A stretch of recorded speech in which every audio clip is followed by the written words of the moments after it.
Maaari niyo po bang ikwento sa amin kung ano-ano po ba ang mga programa ng komisyon? Oo, Carla.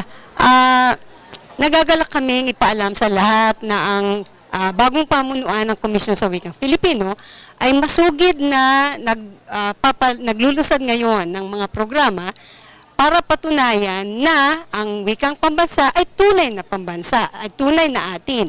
Halimbawa, ang ortografiyang pambansa na binago na ay niyayakap ang mga katutubong wika sa buong Pilipinas at pinapakita nito ang mga katutubong tunog dito sa ortografiya.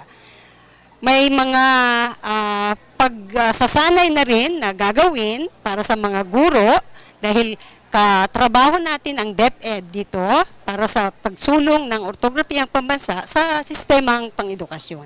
Ano naman po ang isinusulong ng komisyon ngayon? Ang isinusulong ng komisyon ngayon ay ang pagpapayabong, pagpapaunlad ng wikang pambansa sa lahat ng mga mamamayan ng bansang Pilipinas, ikaw man ay Tagalog o ikaw man ay katutubo. So, ang pagyakap sa ating wikang pambansa bilang lingua franca, no? Isang wika na maiintindihan lahat ng Filipino.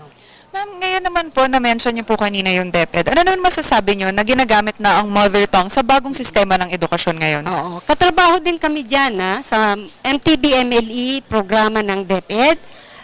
Sa tulong ng ortografiyang pambansa, gagamit ang MTB-MLE program ng iisang ortografiya na mapapadali, no, ang pagkatuto at pagtuturo ng wikang katutubo na tinatawag nilang mother tongue sa MTB-MLE. Paano naman po nakikipagsabayan ang wika sa makabagong panahon?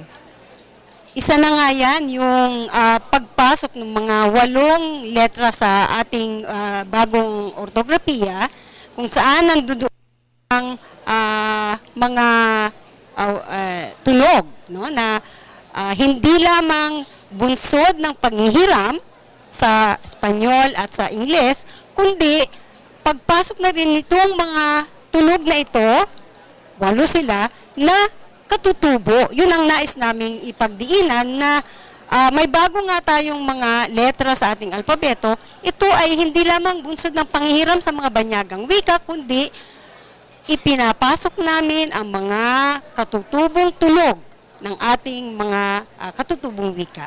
Maraming salamat po. Walang anuman, Carla.